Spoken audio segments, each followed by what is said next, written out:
Hyundai Tucson.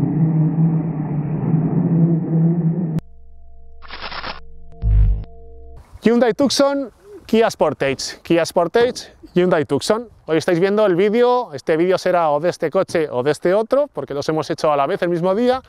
Son versiones equivalentes, además Hyundai y Kia sabéis que son parte de la misma empresa, comparten bastidor, comparten sistema de propulsión, tienen un motor de gasolina, un motor eléctrico y una batería, son híbridos enchufables, misma potencia, 265 caballos.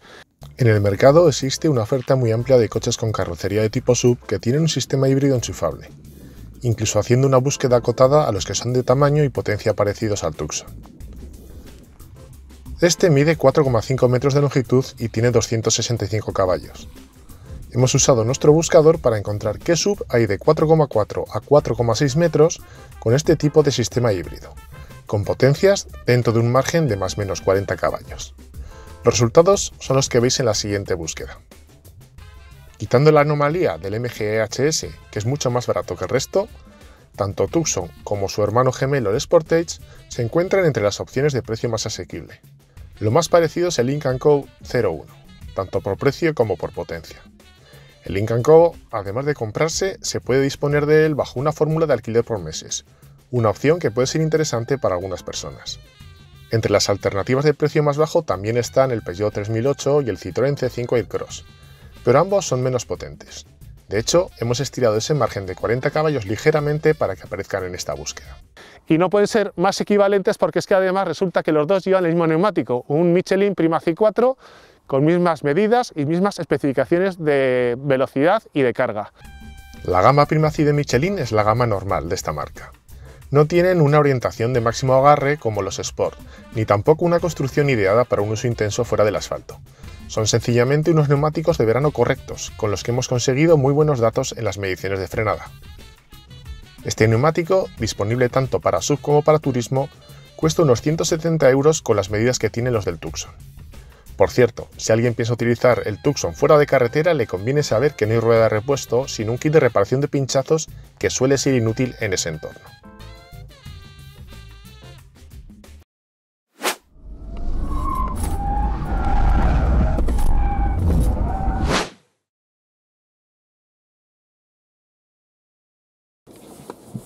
Cabrón, me has ganado. ¿Sí? Sí. ¿Cómo lo sabes? Porque lo has hecho bien. A mí lo que no frenas en la primera me ha puesto un poco los huevos de corbata. Pero yo el cambio ese de sentido al fondo lo hago muy despacio, muy despacio. Yo creo que no te he ganado. Ahí al fondo voy muy despacio, no soy rápido. Es que es difícil. Más adelante veremos si Javier fue efectivamente más rápido o no. De momento vamos a empezar con las imágenes de una de mis pasadas. Al volante tuve sensaciones similares a las que siento ahora al ver el vídeo. El Tucson lanza cambios de dirección con facilidad, sin que la parte trasera intente adelantar a la delantera. Tampoco hay rebotes en los apoyos ni nada destacable salvo un pequeño detalle. En la primera pasada, cuando llegué a la mitad y frené a tope para parar el coche y dar la vuelta, me encontré con que el Tucson no frenó. Puntualizo, sí que frenó, pero lo hizo poco, hasta el punto de que estuve convencido de que iba a salirme. Afortunadamente, al final deceleré lo suficiente para poder dar la vuelta sin que eso sucediera, pero me llevé un buen susto. La sensación fue similar a la que ocurre cuando se frena sobre una superficie deslizante y el ABS tiene que actuar. Solo me ocurrió en esa primera pasada, pero lo cierto es que ya no hice las siguientes con la misma confianza. Turno de Javier. Sus 30 kilos menos se notan ya desde el principio. La rueda trasera del Tucson pasa a la altura del cono de salida una décima antes que cuando lo conducía yo, y cruza por primera vez la línea media de conos 2 décimas antes. Esas 2 décimas de diferencia se mantienen a lo largo de la primera mitad del slalom, pero a la hora de dar la vuelta Javier lo hace mejor y consigue otras 2 décimas de ventaja. Un total de 4 que acaban siendo 5 cuando cruzamos la meta. Bueno, esta la he hecho mejor.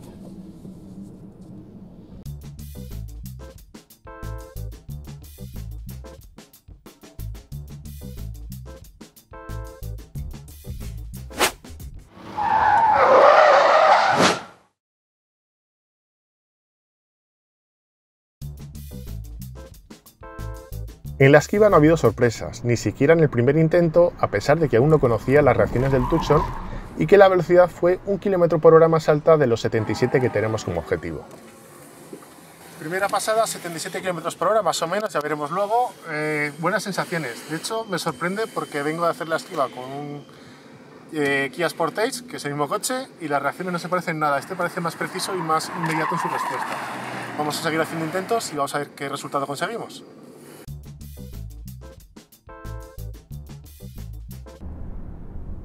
Esta que estáis viendo ha sido la mejor pasada, la que hemos superado a mayor velocidad, concretamente a 74 km por hora. De este intento quiero destacar la velocidad, pero no la de entrada, sino la que el Tucson se mete por el segundo y tercer pasillo, 64 y 47 km por hora. Son velocidades altas que evidencian que el control de estabilidad no ha tenido que intervenir.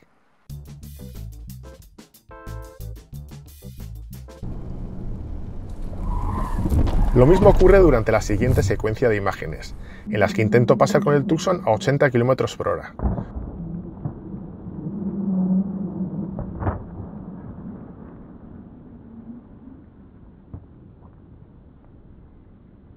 Podéis ver que las luces de freno tampoco se encienden en ningún momento ni los intermitentes de emergencia. En cambio, en estos otros planos en los que se ve la maniobra a la misma velocidad con gira al volante, las luces de freno parpadean mientras el control de estabilidad intenta controlar el subviraje que se produce cuando intenta dirigir el Tucson hacia el tercer carril.